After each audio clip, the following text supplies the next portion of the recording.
హల్లెలూయా. ఈరోజు వాక్య ధ్యానార్థమై కీర్తన గ్రంథము 148వ సంకీర్తన మొదటి వచనము. 148వ అధ్యాయము సంకీర్తన మొదటి వచనం ఒకసారి చదవండి. యెహోవాను స్తుతించుడి, ఆకాశవాసులారా యెహోవాను స్తుతించుడి, ఉన్నత స్థలముల నివాసులారా ఆయనను స్తుతించుడి. ఆయన దూతలారా మీరందరూ ఆయన స్తుతించుడి. ఆయన సైన్యములారా మీరందరూ ఆయన స్తుతించుడి. అంటే ఈ లేఖనాల్లో మనం చాలా జాగ్రత్తగా గమనిస్తే మనము కామన్గా చూసే వర్డ్ ఏంటి? ఎవరిని? యెహోవాను స్తుతించండి. వాక్య అంశం కూడా యెహోవాను స్తుతించండి, యెహోవాను స్తుతించండి.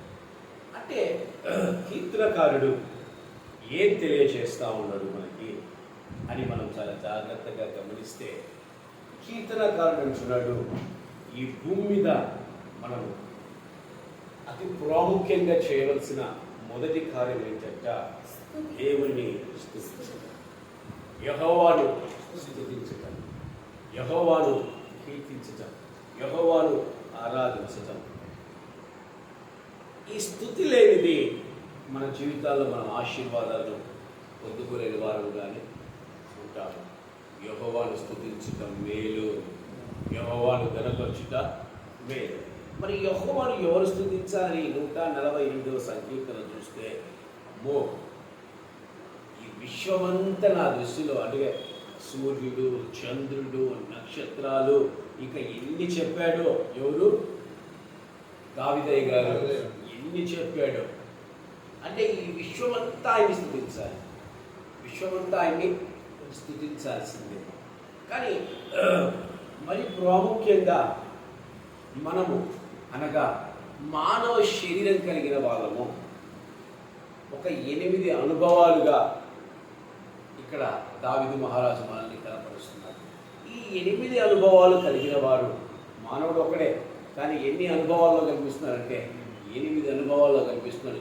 ఈ 8 అనుభవాలు కలిగిన వారు దేవుణ్ణి స్తుతించాల్సిందే, దేవుణ్ణి స్తుతించాల్సిందే, దేవుణ్ణి ఘనపరచాల్సిందే, దేవుణ్ణి కీర్తించాల్సిందే, దేవుణ్ణి ఆరాధించాల్సిందే.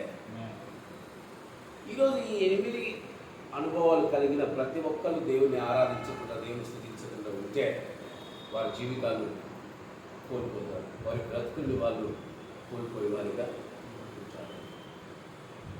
ఈరోజు ఈ 8 అనుభవాల్లో మనం చూద్దాము. 12వ వచనం చూస్తే, యెహోవాను స్తుతించుడి, యవ్వనులు, కన్యకలు, వృద్ధులు, బాలురు అందరూ యెహోవా నామమును స్తుతించుదురు గాక. 11వ వచనం, భూరాజులారా, సమస్త ప్రజలారా, భూమి మీద ఉన్న అధిపతులారా, సమస్త న్యాయాధిపతులారా యెహోవాను స్తుతించుడి. ఈ 8 అనుభవాలు కలిగిన ప్రతి ఒక్కరు కూడా దేవుని స్తుతించాల్సిన వారిగానే ఉన్నారు. దేవుని స్తుతిస్తే ఏమయ్యాయి, దేవుని స్తుతించకపోతే ఏం జరుగుతుంది అనేది ఈరోజు మనము ఈ యొక్క వాక్యం ద్వారా మనం వినబోతాము. 8 అనుభవాలు మనము చూడబోతున్నాం. మొట్టమొదటిగా ఏంటంట యవ్వనస్తులు. ఎవరినైనా ఎవరుంట? యవ్వనస్తులు. యవ్వనస్తులు అంటే ఎవరు? యాక్చువల్గా చెప్పండి. బా, ఇప్పుడు నేను ఇంగ్లీష్లో ట్రాన్స్లేట్ చేయమని చెప్పారా? యవ్వనస్తులు అంటే ఎవరు?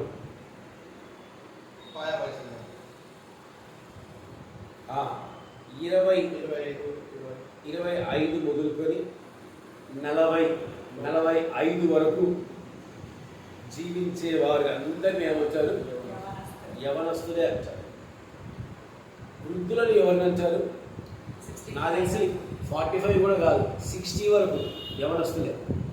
60 వరకు ఎందుకు గవర్నమెంట్ వృద్ధులను ఎప్పుడు నిర్ణయించింది? 60 ఏళ్ళ. అంటే 60 ఏళ్ళు పైబడిన వారందరూ వృద్ధులే. ఇప్పుడు మనం అంతా ఎవరు? యవనస్తులు. యవనస్తులే. బాలురు అంటే బాలురు అంటే 10 సంవత్సరాలు మొదలుకొని వాళ్ళు వేరు, పిల్లలు వేరు. బాలురు 10 సంవత్సరాలు మొదలుకొని 20 సంవత్సరాల వరకు బాలురు అని మనము వాళ్ళని పిలవచ్చు. వారు పసిపిల్లలు, వారు బాలురు కాదు, పసిగొడ్డులు, పసిపిల్లలు. కనుక మొట్టమొదటిగా దేవుడు మాట్లాడుతూ ఉన్నాడు యవనస్తులు. ఎవరమ్మా? యవనస్తులు. ప్రపంచ చరిత్రను మార్చగలిగిన వారు, అపవాదిని శాసించగలిగిన వారు, దుష్టుని జయించిన వారు యవనస్తులుగా ఆయన కాడి మోసి యవన కాలంలో శిలువ కాడిని విరగొచ్చిన వాడు, యవన కాలంలో మరణాన్ని గెలిచిన వాడు, యవన కాలంలో పునరుద్ధానాన్ని మనకు అనుగ్రహించిన వాడు ప్రభు అయిన యేసుక్రీస్తు వారు. ఈ యవ్వన కాలం అనేది చాలా ప్రాముఖ్యమైన. దేవుడు అంటున్నాడు యవన కాలంలో ఆయన కాడిని మోయిట మరణికి మీరు బహుశులు అంట. బహుశులు యవనస్తులుగా సులువు, వృద్ధులకు కాదు. కాడి వృద్ధిలో పెట్టాడు దేవుడు. పోతారని ఇంకా కృంగిపోతారు. ఆయన కాడి ఎవరి మీద పెడుతున్నాడు? యవనస్తుల మీద పెడుతున్నాడు. యవనస్తులు దాన్ని మోయగలరు. యవనస్తులు ఎప్పుడు దేవుని కాడిని మోయగలరు? యవనస్తులు ఎప్పుడు అపవాదిని జయించగలరు? యవనస్తులు ఎప్పుడు దేవుడి చిత్తాన్ని జరిగించగలరంటే కేవలం స్తుతించడం వలననే మాత్రమే ఈ కార్యాలన్నీ వారు చేయగలరు. యవనస్తుల బలం ఏంటో ఒకసారి లేఖనాల ద్వారా మనం చూద్దాము. 1వ యోహాను రాసిన పత్రిక 2వ అధ్యాయము 13వ వచనము. యోహానుకు రాసిన మొదటి యోహాను మొదటి పత్రిక 2వ అధ్యాయము 13వ వచనం. తండ్రులారా, మీరు ఆది నుండి విన్నవారిని ఎరిగి ఉన్నారు కనుక మీకు రాయిచున్నాను. యవనస్తులారా, మీరు దుష్టుని జయించున్నారు గనుక మీకు రాయిచున్నారు. కింద ఉంది చూడండి ఆయన మరలా, యవనస్తులారా మీరు బలవంతులు. ఏంటంట? యవనస్తులు మొట్టమొదటిగా ఏం చేస్తున్నారంట?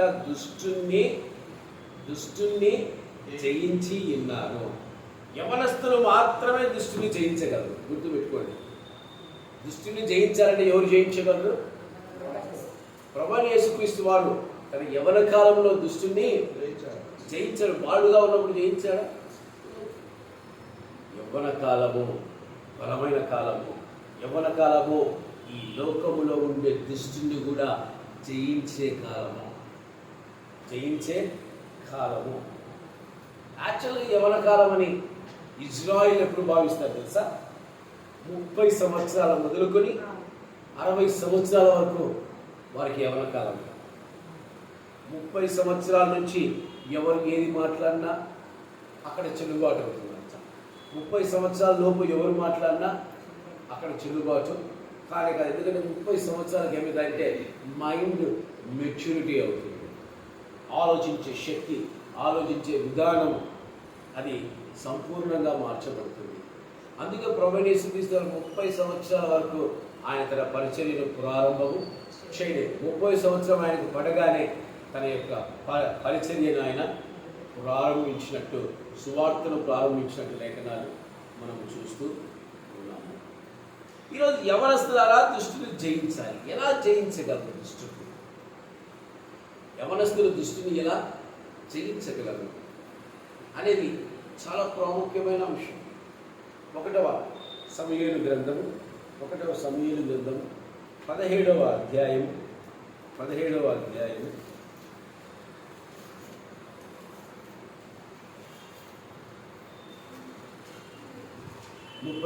వచనము.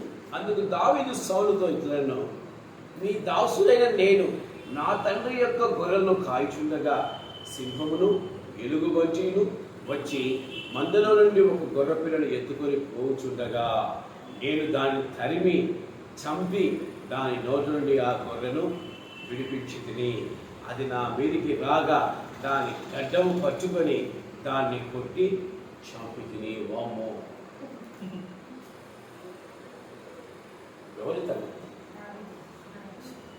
మన కాలంలో మొన్న రీసెంట్గా యూట్యూబ్లో నేను ఒకటి చూశాను. ఒక గ్రామంలో ఒక ముసలావిడ,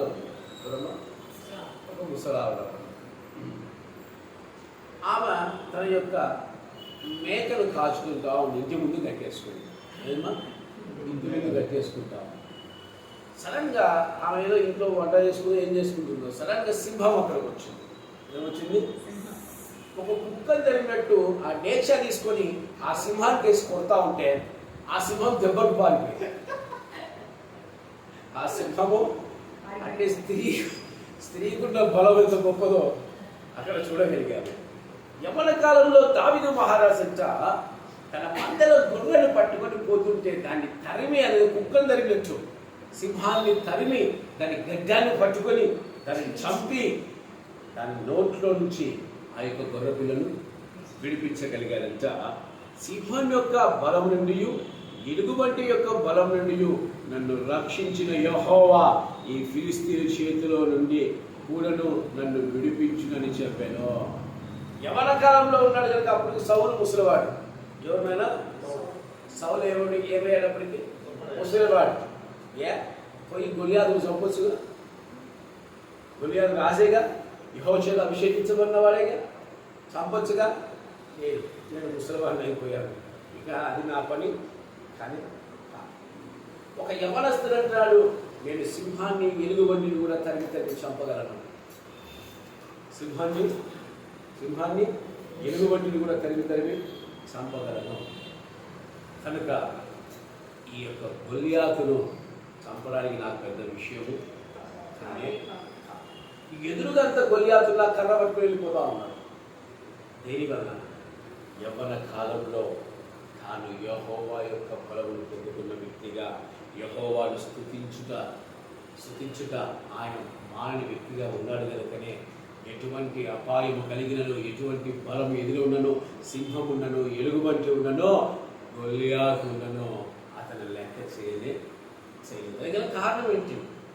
యవ్వనులు దుష్టుని జయించాడు. ఎలా జయించగలిగాడు దావీదు మహారాజు? యెహోవాను ఎల్లప్పుడూ ఆయన స్తుతించాడు. యెహోవాను ఎల్లప్పుడూ ఆయన కొనియాడేవాడు. యెహోవాను ఎల్లప్పుడూ ఆయన ఆరాధించేవాడు. ఎల్లప్పుడూ యెహోవా నామమును ఘనపరిచేవాడు. ఈరోజు యవనస్తులైన మనము ఏం చేయాలి? నా సైడ్ చూస్తూ ఉంది సిస్టర్. యవనస్తులై మనం అంటే నువ్వేం యవనస్తులు అన్నయ్యా, నువ్వు మాతో పాటు కలిపి కూర్చున్నావే 60 ఏళ్ళ వరకు కానీ నేను కూడా ఏంటి, నువ్వు ముదురు యూతులే అని అనుకుంటా ఉంటాను మనసులో. ఎవరు కూర్చో ఉన్నారు? ముదురు యూతులే. మరి నేను పరిగెత్తినట్టు పరిగెత్తాను. నేను లేచి మందిరంలో పరిచర్య చేసినట్టు పరిచర్య చేయాలి. వీళ్ళు యవనస్తులా? ఉదయ కాలసరి ప్రార్థనకు లేస్తే ఇంకా దేవుడి మందిరంలో పరిచర్య చేయడానికి లేదు. వీళ్ళు యవనస్తులా? ఆలోచించండి. ఇక్కడ ఎవరు యవనస్తులు, ఎవరు బలవంతులు ఆలోచించండి. యెహోవాను స్తుతిస్తే బలం వస్తుంది. యెహోవాను స్తుతిస్తే ధైర్యం వస్తుంది. యెహోవాను స్తుతిస్తే యుద్ధము యెహోవాయే చేస్తారు. యవన కాలంలో ఉన్నవారు దుష్టుని జయించగలరు. ఊరికనే లేదు. ఏదో ఒక ఎత్తైన మనిషిని వెళ్ళి ధైర్యంగా కర్ర తీసుకుని పోయి ధైర్యంగా ఏమని నువ్వెంతంటే వాడివిలా నన్ను అని గర్జించేవాడిగా ఆయన ఉన్నాడు. భయం వ్యక్తి. ఎక్కడిది ఆ ధైర్యము? ఎక్కడిది ఆ యొక్క శక్తి? అంటే దేవుని స్తుతించిన యందు మన శక్తిని కోరుకోవాలి. యెహోవాను స్తుతించిన యందు మనం నూతన బలమును పొందుకోగలము.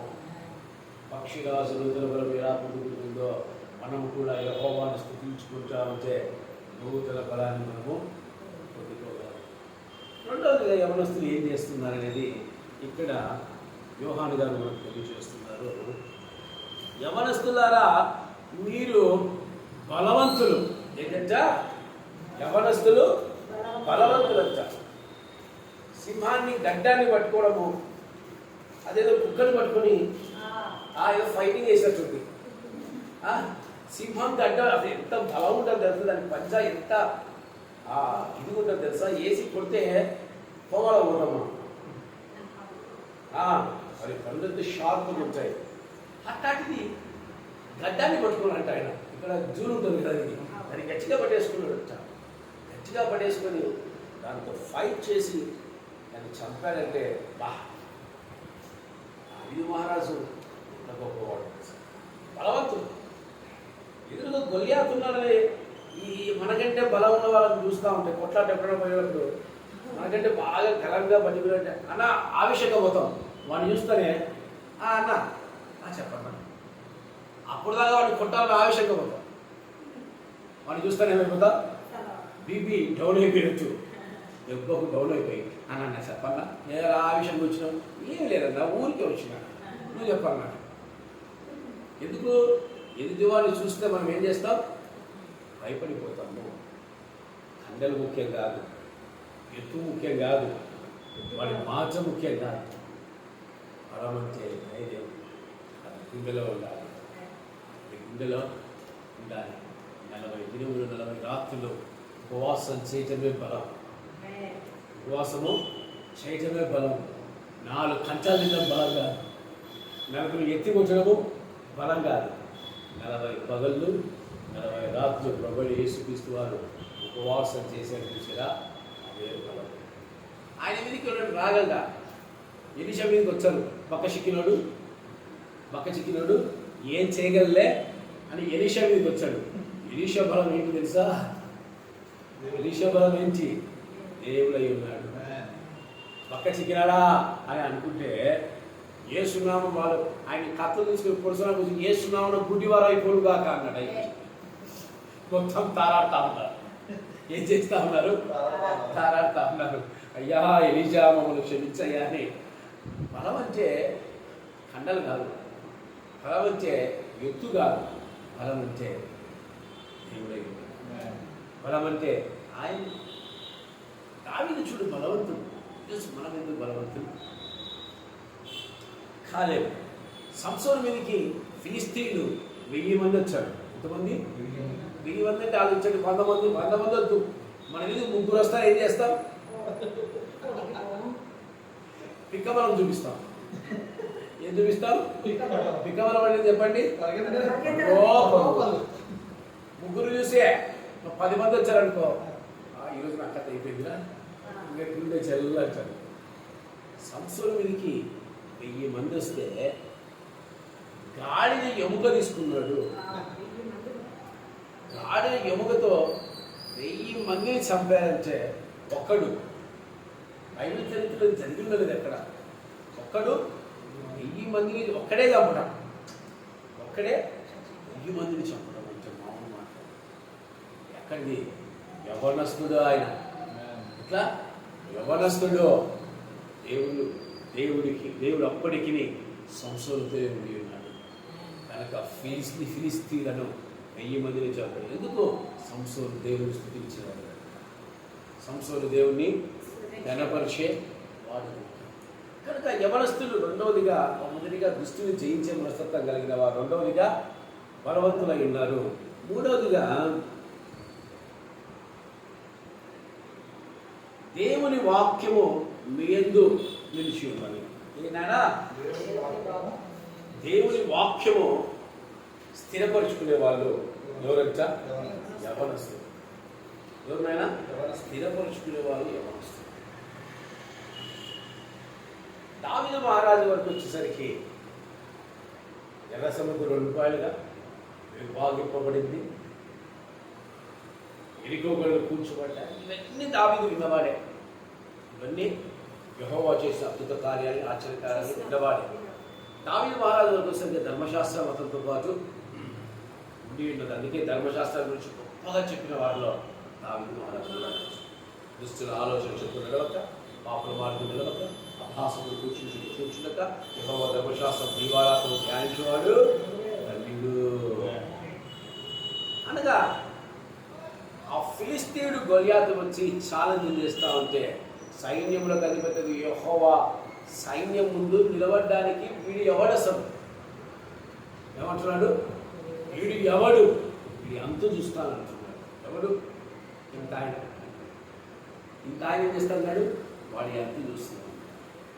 దేవుడి శక్తి ఏంటో, దేవుడి బలం ఏంటో లేఖనాల ద్వారా తెలుసుకున్న వ్యక్తి దావీదు మహారాజు. దేవుడు వాక్యాన్ని ఎవరస్తులు దేని చేత తమ నడతను సరి చేసుకుందరు? ఈ వాక్యం చేతులు. అనగా దావీదు మహారాజు కూడా తన దేవుడి యొక్క వాక్యాన్ని పట్టుకొని తన జీవితంలో అనేక శ్రమలు వచ్చినప్పటికీ, కష్టాలు వచ్చినప్పటికీ వాక్యం ద్వారా అతను బయటపడగలిగాడు. వాక్యానుసారంగా ఆయన ప్రార్థించగలిగాడు. వాక్యానుసారంగా ఆయన జీవించగలిగాడు. వెంటనే ప్రతి కష్టంలో యెహోవా యొక్క విచారణ చేయటం, యెహోవాను స్తుతించటం, అసలు ఆయన ఇంట్రడ్యూస్ చేసిన ఆ స్థుతులు ఎవరు చేసింటారు? చాలా మందిని స్తుతించడానికి, పాటలు పాడడానికి, వాయిద్యాలు వాయించడానికి ఒక ట్రెండ్ సెట్టర్ అంటారు. ఈ కాలంలో నేను ట్రెండ్ను ఫాలో గాను, ట్రెండ్ను సెట్ చేస్తామని సినిమా హీరో వచ్చారు.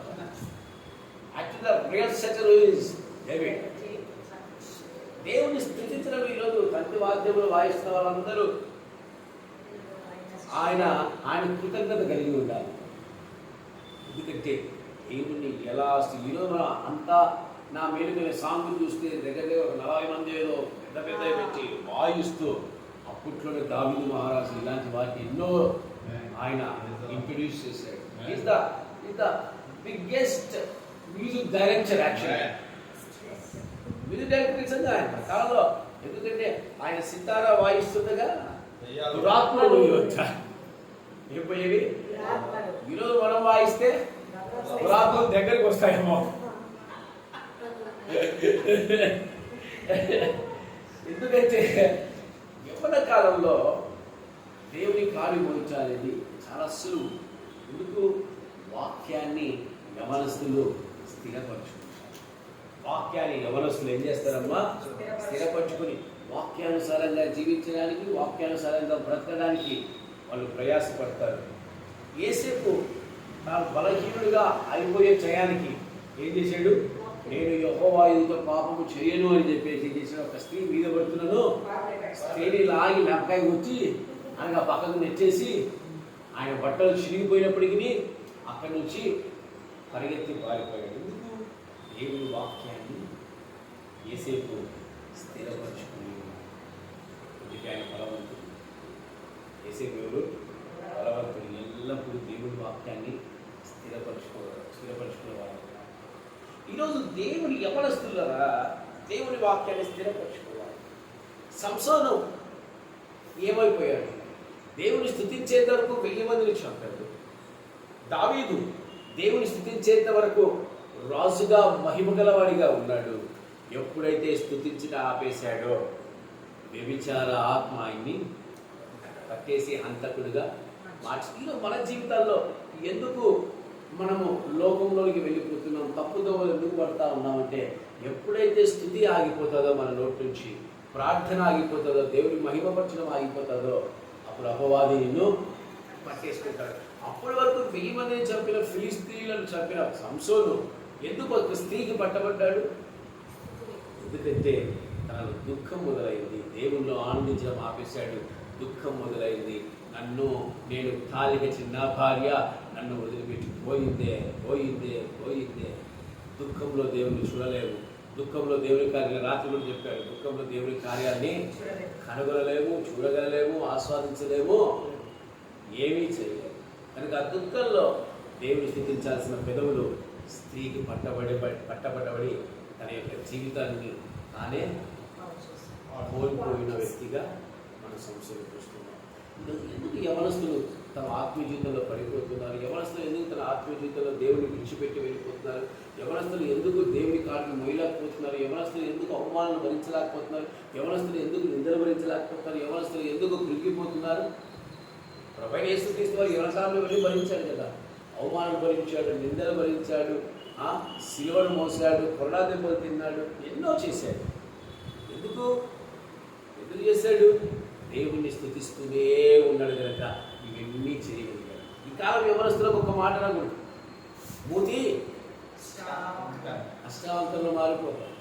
యవనస్తులకు మారకూడదు. ఈయన ఒక మాట తిట్టాడు అంటే అయిపోయింది. ఇక ఈయన ఏంది మా మీద పెత్తనము, ఈయనదేంది, ఈయన మాట మేమేంది, మీరేంది, మా దారి మేము చూసుకుంటాం. ఈ దారిని చూసుకుంటే నీ బ్రతికేట్ అయిపోతుందో. ఒకసారి దావీదు మహారాజు చూస్తే, అక్కడ సంసోను చూస్తే అవమానం, శాపం వచనాలు, శాపమైన మాటలు. దావీదు మహారాజు చెప్పులు లేకుండా ఏడ్చుకుంటూ కూడా వెళ్ళాడు.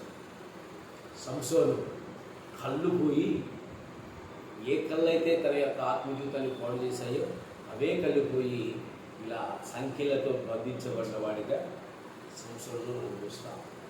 దేనివల్ల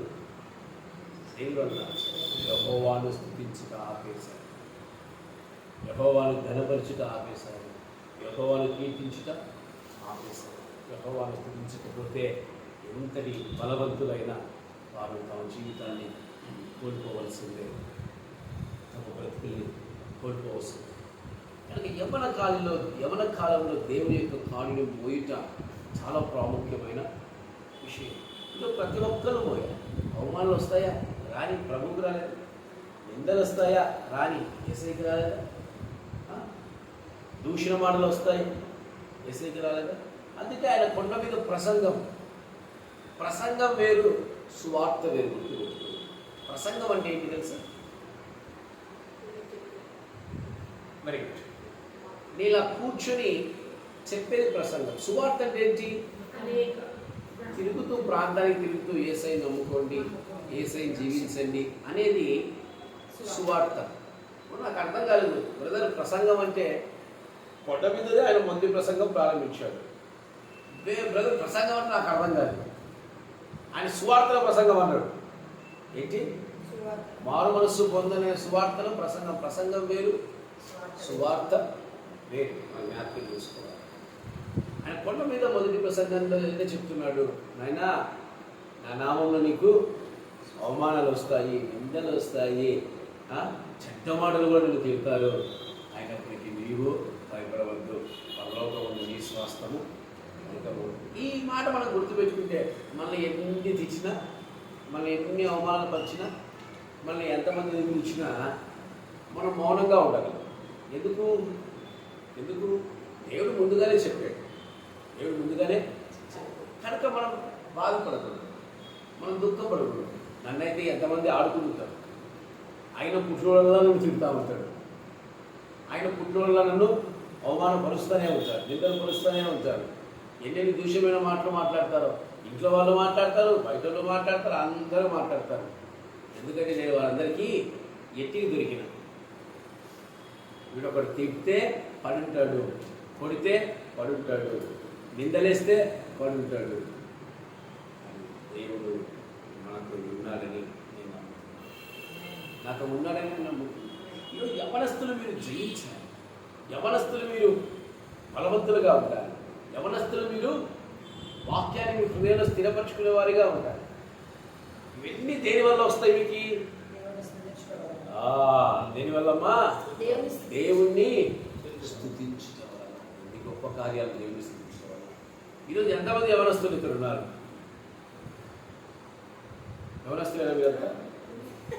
మీరంతా యవనస్తులేనా? అంటే యవనస్తులే వాడికి అర్థం ఏంటి తెలుసా? దుష్టిని జయించేవారు, బలవంతులుగా, క్రీస్తులో బలవంతులుగా ఉండేవాళ్ళు, దేవుని వాక్యాన్ని మనసులో పెట్టుకునేవాళ్ళు. ఇప్పుడు చెప్పండి, ఎంతమంది యవనస్తున్నారు ఇక్కడ? ఎంతమంది యవనస్తున్నారు? ఎవరు లేరా? దుష్టిని ఎవరు జయించలేకపోతున్నారా? దేవుడిలో బలవంతులుగా ఎవరు లేరా? అప్పుడప్పుడైనా ఎప్పుడెప్పుడైనా యవనస్తులే. దేవుడి వాక్కును హృదయంలో ఎల్లప్పుడూ ధరించుకున్నారు. కనుక యవనస్తులు దేవుని స్తుతించుట మంచిది. అందుకే దావీదు మహారాజు అంటాడు, యవనస్తులారా దేవుణ్ణి స్తుతించు. రెండవదిగా కన్యకలు. రెండవది అదేనా? చూడండి, కన్యకలేనా? కన్యకలు ఎక్కడన్నా ఈసారి మాట్లాడి 148వ కన్యకలు. కన్యకలు అంటే ఎవరు అసలు? ఇల్లు ఎవరైనా క్లారిటీ కూడా రేయ్, పెళ్లి కాని వారు కాదు, పెళ్లి కాని స్త్రీలు, పెళ్లి కాని పురుషులు ఉంటారు. నువ్వు పెళ్లి కాని వారంటే కష్టమైపోతుంది మళ్ళీ. కన్యకలు బైబిల్లో చాలా ప్రాముఖ్యత కలిగిన వారిలో ఈ కన్యకలు కూడా చాలా మంది ఉన్నారు. ప్రభువైన యేసుక్రీస్తు వారు 25వ అధ్యాయంలో, మత్తయి సువార్త 25వ అధ్యాయంలో ఆయన అంటున్నాడు, ఎవరి నుంచి మాట్లాడుతున్నాడు? ఈరోజు టమోటా రైస్ బాగా పనిచేస్తుంది. బుద్ధి కలిగిన కన్యకలు, బుద్ధి లేని కన్యకలు అనగా కన్యకలు వీరు కూడా దేవుని స్తుతించాలి. ఎవరినైనా వీరు కూడా దేవుణ్ణి స్తుతించాలి. లూకా సువార్త 1వ అధ్యాయం 26వ వచనం చదవండి. లూకా సువార్త 1వ అధ్యాయం 26వ వచనం. అరమనలో గాబ్రియేలు దేవదూత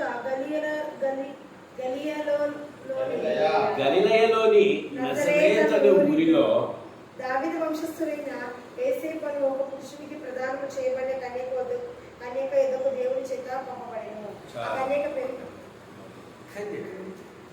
కన్యకలు ఎలా ఉండాలి అనే ఆలోచన మనం చేస్తే, she's the role model, she's the mother of కన్యకాస్. ఆమె కన్యకలందరికీ రోల్ మోడల్ అయిన తల్లి. మన ఆత్మీయ తల్లి ఎవరు? సుబ్బమ్మ కాదు, ఆమె ప్రపంచానికే తల్లి, ఆత్మీయ తల్లి అన్నారు. విశ్వాసులకు అబ్రహాము తండ్రి అయినప్పుడు శారమ్మ ఏమవుతుంది మనకి? ఆత్మీయ తల్లి ఆమెగా. అబ్రహాము కుమారులారా అన్నప్పుడు అబ్రహాము కుమారులకు తల్లి ఎవరు? ఆఖరికి మరియమ్మ తల్లి కూడా ఆమె. షీఈస్ రోల్ మోడల్, శారమ్మే రోల్ మోడల్. కానీ మనందరికీ ఇక్కడ ఈ లోకంలో ఉండే కన్యకలందరికీ మరియమ్మ తల్లి రోల్ మోడల్. కన్యకలు ఎలా ఉండాలి, కన్యకలు ఎలా జీవించాలి, ఎలా ఉంటే ఆశీర్వదించబడతారని ఆలోచిస్తే మనం మరియమ్మ తల్లిని మనం అందరికీ కనపరచవచ్చు. ఎలా ఉంది అసలు ఆమె? ఒకసారి మనం జ్ఞాపకం చేసుకోవాలి. తనేమన్నా ధనవంతురాలా, తనేమన్నా ఆస్తి కుర్రాలా, గొప్పదా అంటే లేఖనాలు ఎక్కడా రాయబడ్డదు. ఇదిగో యేసేపునకు ధనవంతురాలైనా మరియ ఉండని ఎక్కడ రాయబడలేదు. కానీ ఈమె ఎందుకు సాక్షాత్తు దేవాది దేవుడి యొక్క ఆత్మను గర్భమందు ధరించగలిగే అంతటి ధన్యత ఎలా పొందుకోగలిగిందంటే ఆమె ఎల్లప్పుడూ దేవుని స్తుతించే వ్యక్తిగా ఉంది. కన్యకలారా దేవుని స్తుతించాలి. ఈరోజు కన్యకలు దేవుని స్తుతిస్తే ఏం జరుగుతుంది? సాక్షాత్తు ప్రభువును గర్భము దాల్చే ధన్యత కూడా లభిస్తుంది. బబులోను సంస్థానం ముందు మొర్దెకై ఒక వ్యక్తి ఉండేవాడు. ఆమె యొక్క పినతండ్రి యొక్క కుమార్తెనే ఎవరు తెలుసా? హదస్తా. ఎవరు? హదస్తా. ఆమెకు ఆ యొక్క రాజు పెట్టుకున్న పేరేంటి? ఎస్తేరు. ధనవంతురాలు కాదు. But she become a queen. ఒక సీత సాదా అమ్మాయి రాణిగా ఎలా మార్చబడగలదు? చిన్న వయసులో నుంచి తన యొక్క అన్న అయిన మొర్దెకై ఎలా పెంచాడు తెలుసా? దేవుల్లో పెంచాడు, యెహోవాను పెంచాడు, దేవుని పరిచయం చేశాడు. ఆ హదస్స దేవుని స్తుతించేవారిగా, దేవుని గణపరిచే స్త్రీగా తాను ఎదిగింది. తాను వివాహం ఆడక మునిపే దేవాది దేవుడే తనకు సమస్తమై ఉన్నాడు. ఈరోజు కన్యకలారా మీరు ఎలా ఉన్నారు? పెళ్ళైన తర్వాత అంతా అవుతారు, ఏం పాపం చేసినా యవ్వన కాలం ఇట్లాంటి దరిద్రపు భర్త నాకు, దౌర్భాగ్య భర్త నాకు వచ్చాడు. ఇతను ఉంచే ఒకటే, సచిన ఒకటే. అని పెళ్ళైన తర్వాత భార్యలు అంటా అంటారు, ఏం పాపం చేసామో ఇలాంటి పాపిస్తోడు, ఇలాంటి రోగిస్తోడు, ఇలాంటి పనికిమాలోడు నాకు భర్తగా లభించాలని ఏం చేస్తూ ఉంటారు తెలుసా? కన్యకలు ఏం చేస్తూ ఉంటారు? అదే ఎస్తేరు లాగా, అదే మరియమ్మ తల్లిలాగా చిన్న వయసు నుంచి పెరిగారు. కన్యకలుగా వారు దేవుని స్థుతించడం వాళ్ళు నేర్చుకున్నారు, దేవుని నిలపరచడం నేర్చుకున్నారు. అందుకే ఎస్తేరుకు అర్థం చేసుకునే రోజు భర్తగా వచ్చాడు, ప్రేమించేదాన్ని వచ్చాడు. అలాగే ఈ గర్భం తనది కాదు అని తెలిసినప్పటికీ యోసేపు ఆమెను అర్థం చేసుకుని ఆమెతో పాటు నడిచాడు. ఈ గర్భం తండ్రి కాని తండ్రిగా తన యొక్క జీవితాన్ని ప్రారంభించి ఎలా సాధ్యమైంది? ఎందుకంటే వారు కన్యకలుగా ఉన్నప్పుడు దేవుని స్థుతించేవారుగా ఉన్నారు. ఒక స్త్రీ ఉంది, తన యొక్క జీవితాన్ని వివాహం చేసుకునకుండా తన తండ్రి మాట చొప్పున తన జీవితాన్ని దేవునికి సమర్పించుకున్న స్త్రీ ఉంది. ఎవరు? వెరీ గుడ్, రావాలా ఎవర్రా? తన తండ్రి మాటకు విధేయత కలిగి తన యవనాన్ని దేవునికి వివాహం చేసుకోకుండా తన జీవితాన్ని దేవునికి మాత్రమే సమర్పించుకున్న స్త్రీ ఎవరామా? యెఫ్తా కుమార్తె. తాను యుద్ధంలో జయించి తిరిగి వస్తున్నప్పుడు ఎదురుగా ఎవరు వచ్చినా వారినేనో యెహోవాకు బలిని అర్పిస్తానని దేవుని దగ్గర వాగ్దానం చేసుకుంటే ఏం చేస్తున్నామా? తన కుమార్తె 2 నెలల సమయం అడిగి తర్వాత వచ్చి తమ జీవితాన్ని దేవునికి అంకితం చేసుకున్న వ్యక్తిగా మనము. కానీ ఎందుకు అంత ఆత్మీయ జీవితం తనకి? ఎందుకంటే తన తండ్రి తన కూతురు అలా పెంచాడు, ఆత్మీయంగా పెంచాడు, దేవుల్లో పెంచాడు. యవనస్తులకు అందరికీ కోరికలు ఉంటాయి, పెళ్లి చేసుకోవాలి, ఆనందించాలి. కానీ తను వివాహం చేసుకోకుండా దేవునికి సమర్పించబడిన స్త్రీగానే యెఫ్తా కుమార్తె మనము అక్కడ చూస్తున్నాం. కన్యకలు ఎలాంటి జీవితాన్ని జీవించాలి అనేది నిజంగా మనం ఆలోచించాలి. ఈరోజు కన్యకలారా యెహోవాను స్తుతించండి. యెహోవాను స్తుతిస్తే ఏమవుతుందో తెలుసా? ఏమవుతుంది? మీ యవ్వన కాలంలో అర్థం చేసుకునే భర్తలు వస్తారు, మిమ్మల్ని గొప్పగా చూసే భర్తలు వస్తారు, ప్రేమించే భర్తలు వస్తారు, ఇంకా ఆదరించే భర్తలు వస్తారు. ఇన్ని ఎందువల్ల? యవ్వన కాలంలో దేవుణ్ణి తెలుసుకొని స్తుతించడం వల్ల. అలా స్తుతించలేని వారి జీవితాలను చూస్తుంటాం. చెత్త కాగితాలు అయిపోయిన వారిగా, నరకం భర్తల ద్వారా దెబ్బలు తినేవారిగా, నరకము అనుభవించేవారిగా, సంతోషం లేనివారిగా, బాధలను అనుభవించేవారిగా, ఎంత ఉన్నా వారి జీవితాల్లో సమాధానం లేని వారిగా వారు జీవిస్తాం. కారణం ఏంటి? యవ్వన కాలంలో దేవుని స్థుతించక ఉండదు. కనీసం ఇప్పుడు నుంచి దేవుని స్థుతించేవారిగా ఉండాలి. దేవుని స్థుతించేవారిగా. ఈరోజు కన్యకలారా దేవుని స్థుతించండి. కన్యకలారా దేవుని ఫిలిప్పీ కుమార్తెలు ఏం చేశారు? ఏమో లేదన్నా, మాకు పెద్దగా పరిచయం లేదు, పరిచయం చేసుకున్న తర్వాత మాట్లాడతాం అంటారా? చెప్తాను, అది సమయం వచ్చినప్పుడు మీకు చెప్తాను. మూడవదిగా ఎవరినైనా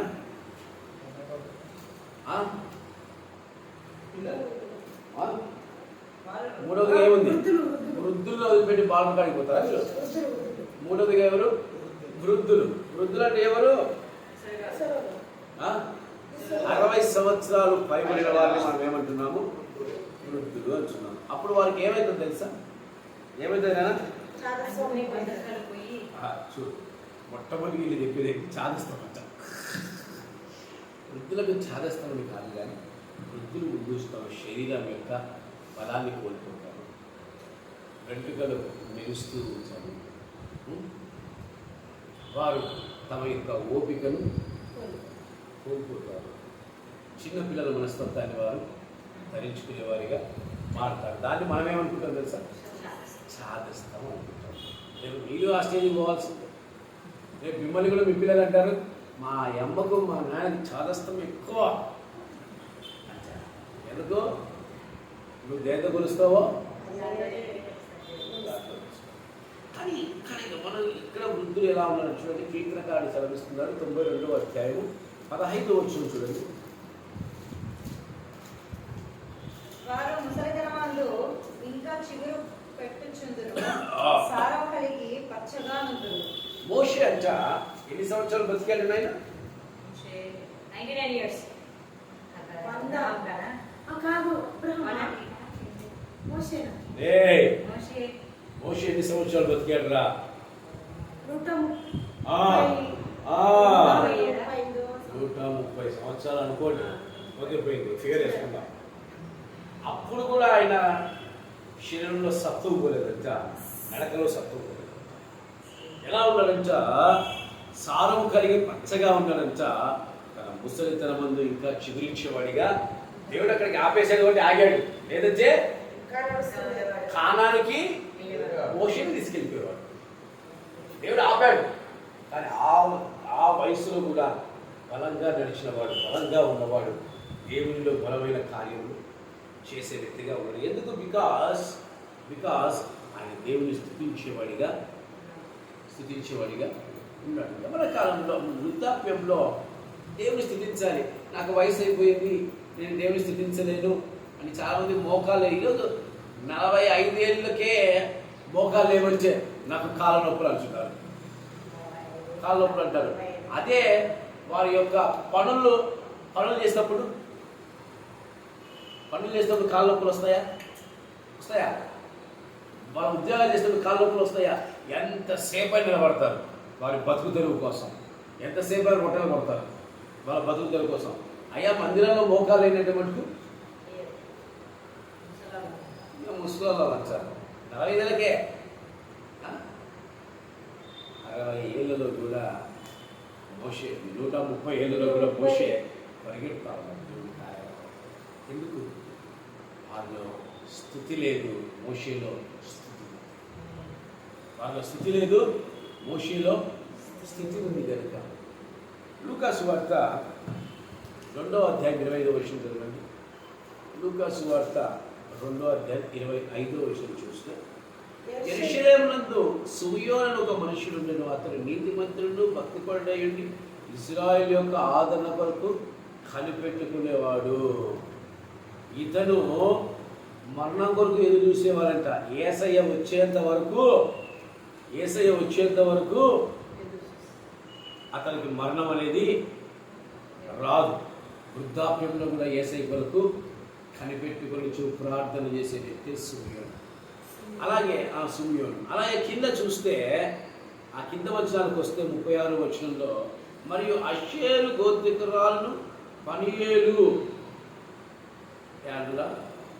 ఆ పనియేలు కుమార్తె అయిన అన్న అని ఒక ప్రవక్తి ఉండెను. ఆమె కన్యత్వం మొదలుకొని 7 ఏళ్ళు పెళ్లితో సంసారం చేసి బహుకాలం గడిచినదై 84 సంవత్సరాలు విధవరాలైన దేవాలయం విడక ఉపవాస ప్రార్థనల రెయిన్బోలో సేవ చేస్తా ఉంది. రోజు పునరుద్ధాన దినము నెయ్యండి, మందిరంలో సేవలు చేయండి అని చెప్పి యవనస్తులు కూడా ఉరకలు వేచి నిద్రపోతా ఉంటారు.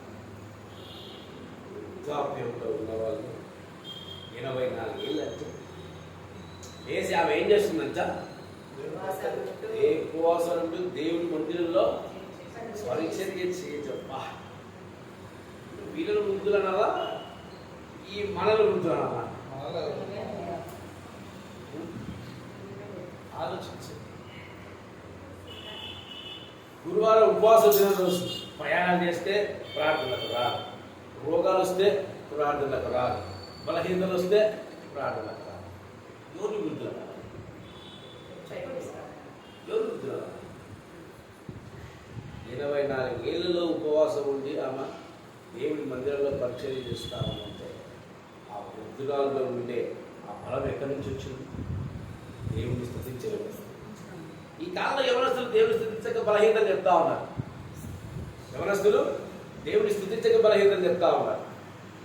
కానీ వృద్ధులు దేవుడి మందిరంలో పరిచయం చేస్తారు. దేని వల్ల యెహోవాను స్తుతించుట వల్ల మాత్రమే.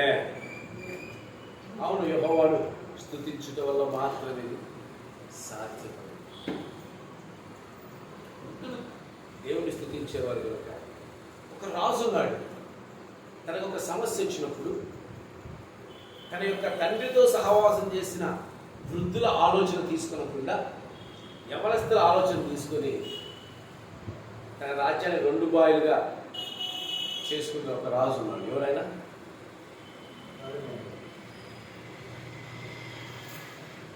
తన తండ్రితో సహవాసం చేసిన వృద్ధుల సలహాలను తీసుకోకుండా తనతో పాటు ఉన్న యవనస్తుల సలహాలు తీసుకుని రాజ్యాన్ని 2 భాగాలుగా చేయడానికి కారకుడుగా మారాడు.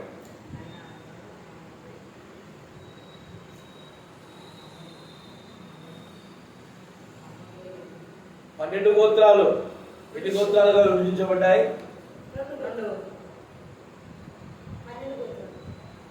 12 గోత్రాలు.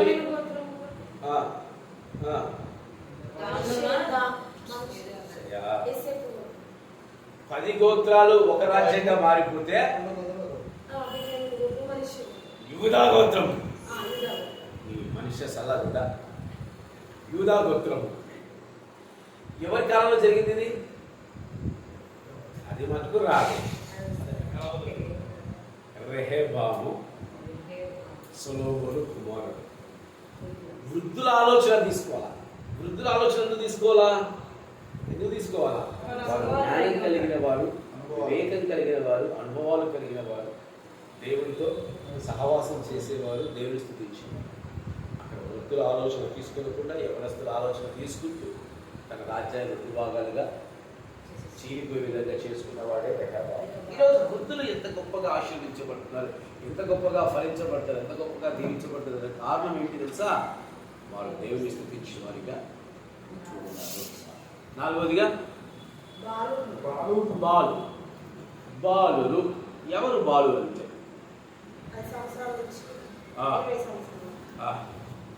10 సంవత్సరాల నుంచి 25 సంవత్సరాల వరకు కూడా ఏమంటాం?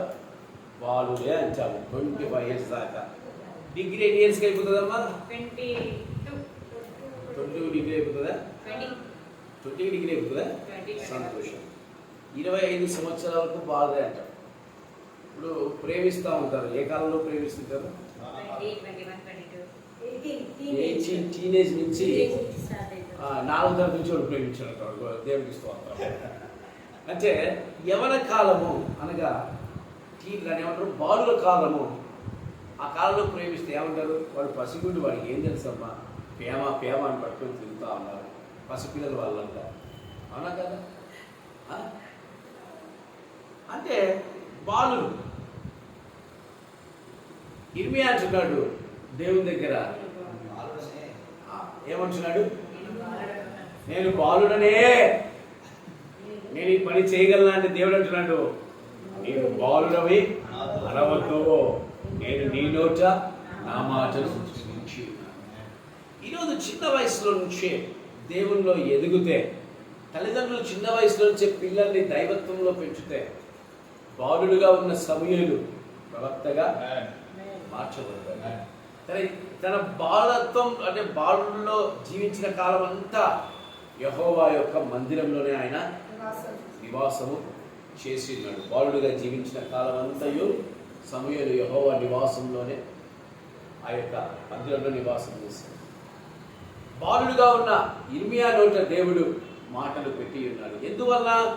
చిన్న వయసు నుంచే వారు దేవుని స్తుతించే వారిగా ఉన్నారు. ఫిలిప్పీ కుమార్తెలు చిన్న వయసులోనే అన్య భాషలు మాట్లాడేవారిగా, అపోస్తల కార్యాల్లో చదవండి, అన్య భాషలు మాట్లాడేవారిగా, దేవుని స్తుతించేవారిగా ఉన్నారు.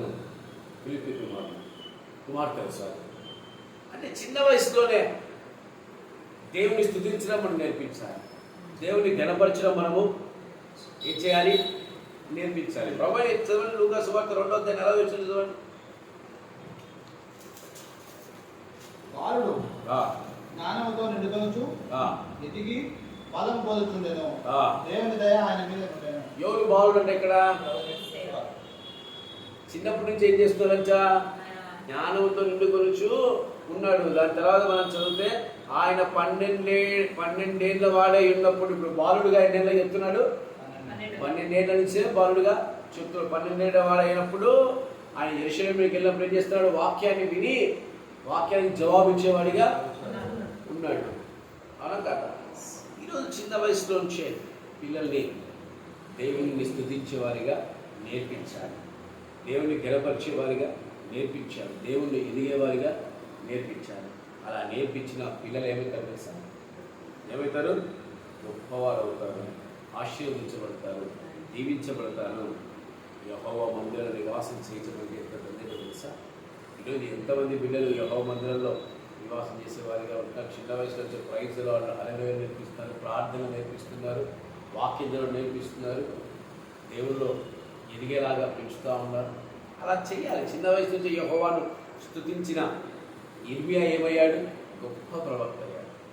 చిన్న వయసు నుంచే దేవుని స్తుతించిన సమూయేలు ఏమయ్యాడు?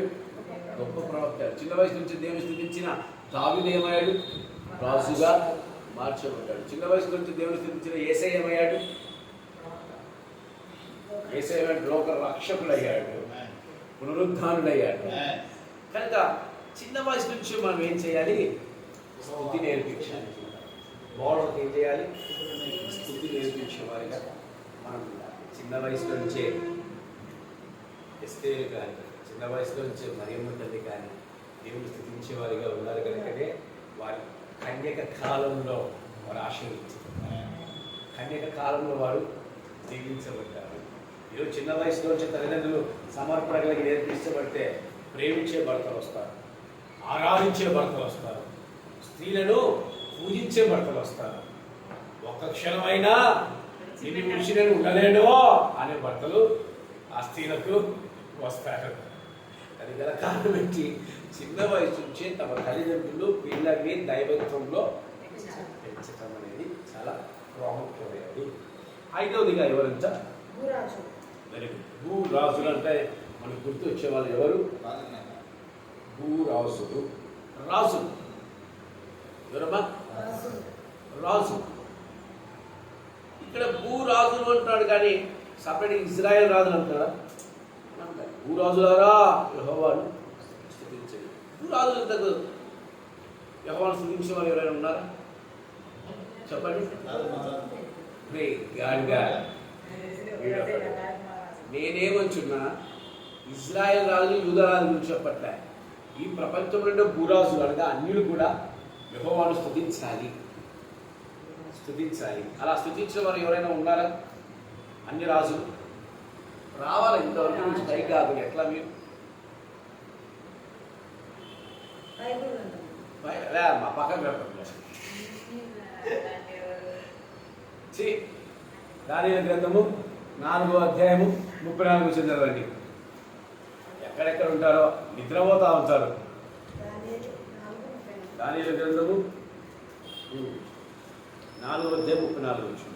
కాలము గడిచిన పిమ్మట నెబుకద్నెజరు నేను మానవ బుద్ధి గలవాడనైనా కళ్ళు ఆకాశం తప్పు ఎత్తి చిరంజీవియు సర్వోన్నతులకు దేవుని స్తోత్రము చేసి గణపరిచి స్తుతించుతిని. ఏం చేశారచ్చా? ఎవరు స్తుతించారచ్చా? ఎవరైనా నెబుకద్నెజరు ఏ రాజ్యానికి రాసైనా? బబులోను రాజ్యానికి మొట్టమొదటి రాజుగా గొప్ప రాజుగా గుర్తించబడినవాడు నెబుకద్నెజరు. ఈ నెబుకద్నెజరు ఒక అన్యుడు. ఈ నెబుకద్నెజరే షడ్రకు మేషక అబేద్నెగోను ఏం చేశాడు? అగ్నిగుండంలో పడేశాడు. వాళ్ళు యవనస్తులు కనుక, దేవుని దృష్టిని జయించేవారు కనుక, బలవంతులు కనుక, నేను వాళ్ళ గురించి మీకు చెప్పాల, బలవంతులు కనుక, దేవుని వాక్యం వాళ్ళు ఉంది కనుక అగ్నిగుండాన్ని కూడా వాళ్ళు అలాంటి నెబుకద్నెజరు భూరాజు, అయ్యా మహోన్నతుడైన దేవా, సర్వోన్నతుడా, నీవే చిరంజీవి, నీవే గొప్పవాడివి అని ఎవరిని స్తుతిస్తున్నాడు తెలుసా? దేవుడైన యెహోవాను. మన దేవుడు అన్యజనుల ద్వారా కూడా స్తుతి నొందదగిన వాడు, అన్యజనుల ద్వారా కూడా స్తుతి నొందదగిన వాడు. మామూలు దేవుడు ఆయన, కేవలం ఇశ్రాయేలు దేవుడే కాదు, ఆయన సమస్త, అందుకే ఆయన సమస్త జనులకు దేవుడైనాడు, సమస్త ప్రజలకు దేవుడైనాడు. బబులోను రాజు నెబుకద్నెజరు ఇప్పుడు దేవుడి పాదాల చెంత, ఇంకా దాని తర్వాత చదివితే ఇంకొక మాట మాట్లాడతాడు. అలాగే ఇంకొక రాజు కూడా ఉన్నాడు, దేవుని స్తుతించిన రాజు. ఎవరు? మళ్ళా చెప్పలేదు. అదే దానియేలు గ్రంథం 6వ అధ్యాయం 25వ వచనం. అప్పుడు రాజును దర్యావేషు లోకమంతటా నివసించి సకల జనులకు రాష్ట్ర ప్రజలకు రాష్ట్రములకును ఆయా భాషలు మాట్లాడవారికి ఇలాగ వ్రాయించెను. మీకు క్షేమాభివృద్ధి కలుగును గాక. నా సముఖమున నియమించిన దేవనగా నా రాజ్యంలో సకల ప్రభుత్వములు ఎందుండు నివాసులు దానియేలు యొక్క దేవునికి భయపడుచు ఆయన సముఖమునందు వణుకుచుండవలెను. ఆయనే జీవంగా దేవుడు, ఆయనే యుగ యుగములకు ఉండువాడు. ఆయన రాజ్యము నాశము కానేరదు, ఆయన ఆధిపత్యము తుదమట్టుకుడు ఉండును. ఆయన విడిపించువాడు, రక్షించువాడై ఉండి పరమంతును భూమి మీదను సూచక క్రియలను ఆశ్చర్య కార్యములను చేయవాడు. ఆయనే సింహముల నోటి నుండి దానియేలును రక్షించే దేవుడు ఆయన. ఎటువంటి స్థితి! ఎవరు ఈ స్థితి చేసింది? ఎవరి స్థుతి చేసింది? అన్యుడు, భూరాజు, అన్య భూరాజు. అని ఇన్ని గొప్ప మాటలు మాట్లాడుతున్నాడు. మనమే అనుకుంటాం దేవుని స్తుతించడంలో మనమే గొప్ప, మనకు ఒక అహం ఉంటుంది. దేవుని స్తుతించడంలో మనమే గొప్పవారు అనుకుంటాం. మనల్ని మించిన వారు ఉన్నారు. యెహోవాను స్తుతించడంలో ఇటువంటి మనుషులైన ఆయన స్థుతించవలసిందే. ఆ కాలంలోనే ఇజ్రాయిల్లో ప్రవక్త లేకుండా బయట కూడా ఒక ప్రవక్త ఉన్నాడు. ఎవరైనా?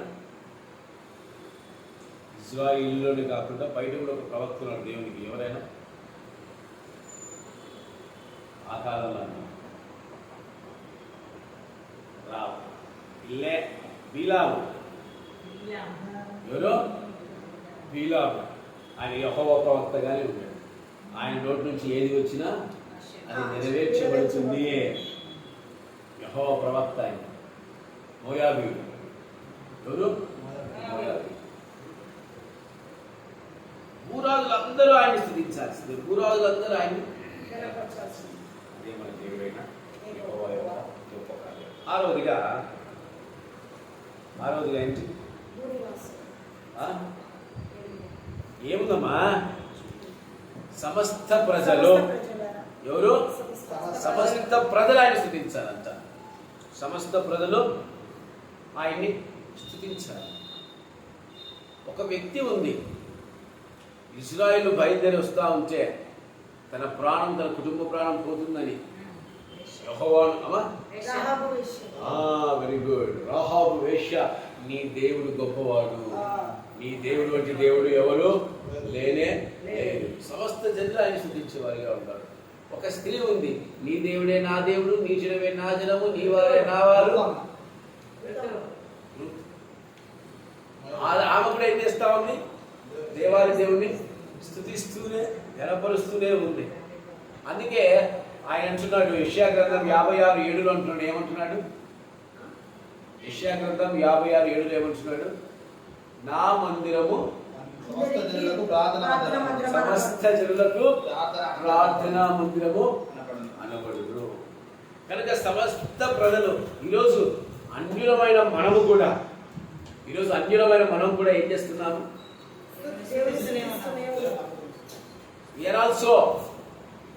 We are not Israel people. We are also outside people. బయటవారమే. కానీ మనం కూడా దేవుని స్తుతించే వారుగా మార్చబడ్డాము, దేవుని గణపరిచే వారుగా. అందుకే సమస్త ప్రజలారా యెహోవాను స్తుతించండి. రాహేలు కావచ్చు, రూతు కావచ్చు, రాహాబు కావచ్చు, ఇంకా ఆ కాలంలో ఉన్న అనేకులు దేవుని దగ్గరికి వచ్చారు, తిరిగి వచ్చారు. ఇంకా ప్రభువైన యేసుక్రీస్తు వారి కాలంలో అయితే వారిని కాదు, వీరిని కాదు.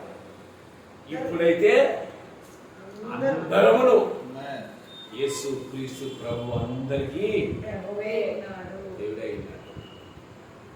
కనుక సమస్త ప్రజలు కూడా ఆయన స్తుతిస్తారు. స్తుతించాలి, స్తుతించేవారిగా ఉన్నారు. ఏడవదిగా అధిపతులారా, అధిపతులు. భూమి మీద ఉన్న అధిపతులు. అధిపతులు, అధిపతి ఏదైనా అధిపతి. ఒక అధిపతి ఉన్నాడు, ఒక అధిపతి ఉన్నాడు. తనను తాను తగ్గించుకుని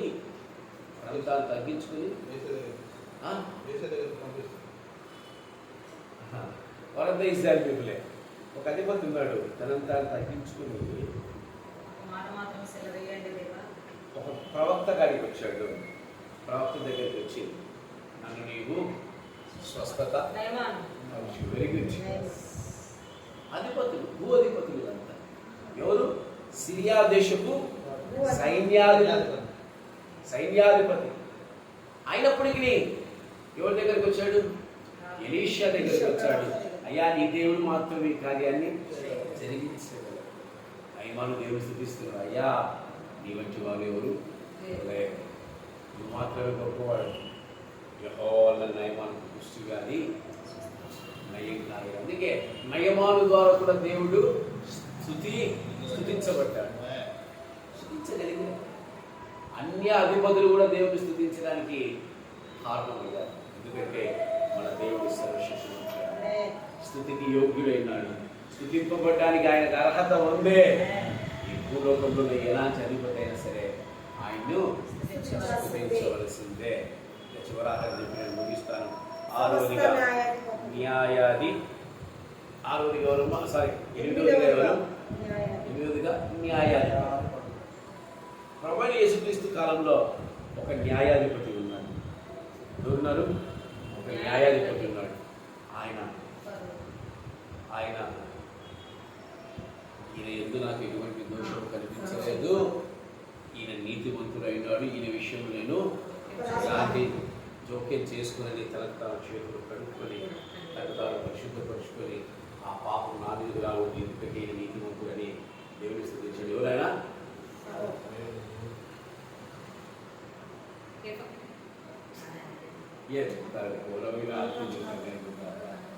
కొత్త నిబంధనలో ఆయన పేరు తెలియకుండా మీరు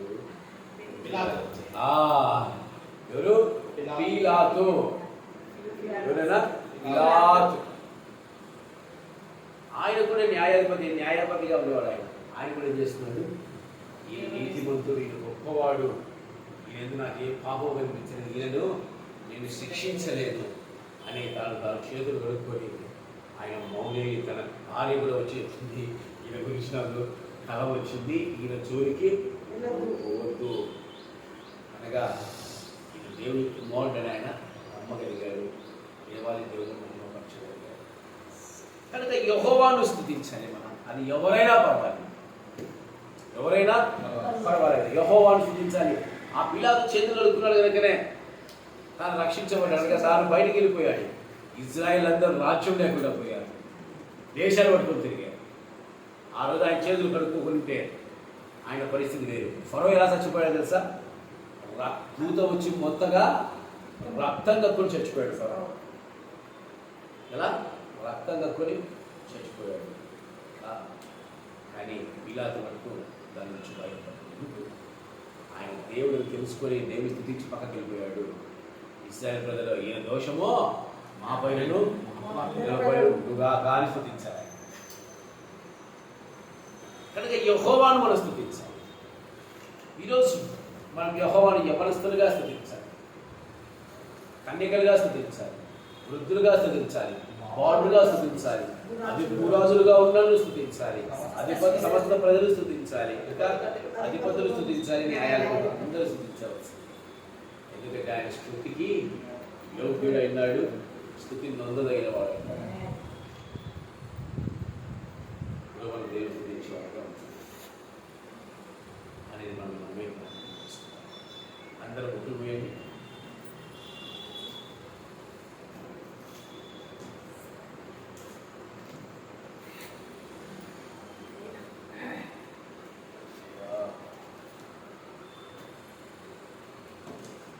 ఈరోజు వాక్యాంశం ఏంటమ్మా?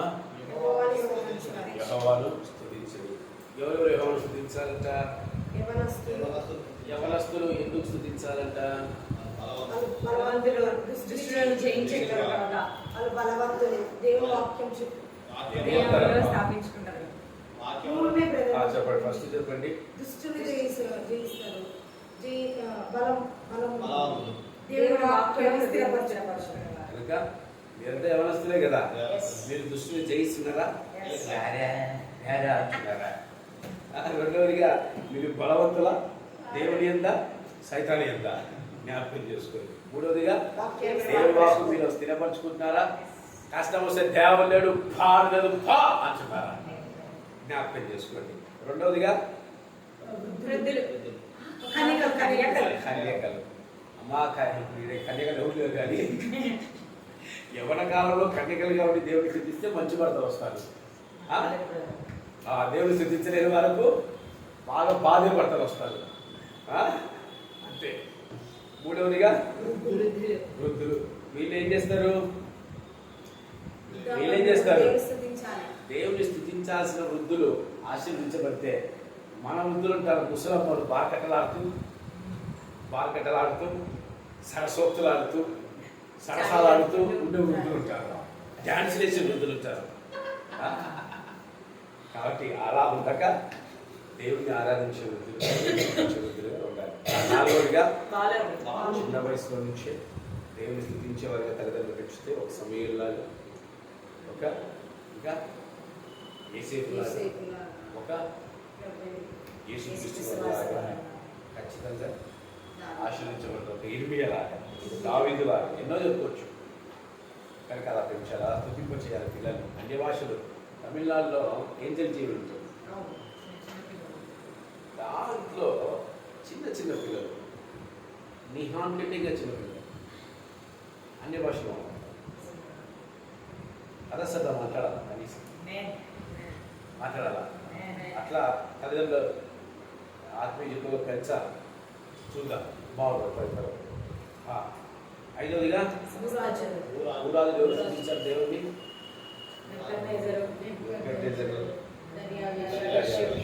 కాబట్టి ఊరాలు కూడా ఎవరు స్థుతిస్తారు. అక్కడ ఎవరు స్థుతించడానికి తనవాడు పోయేవాడు అవసరం లే, ఎవరినైనా మెడలు వస్తాయి.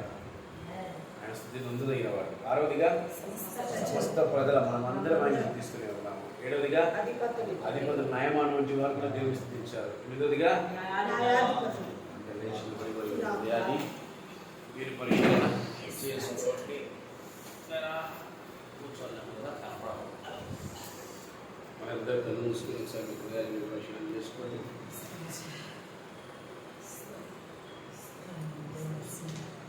యెహోవాయే సర్వశక్తిమంతుడు, శత్రువు నుండి నన్ను విడిపించెను.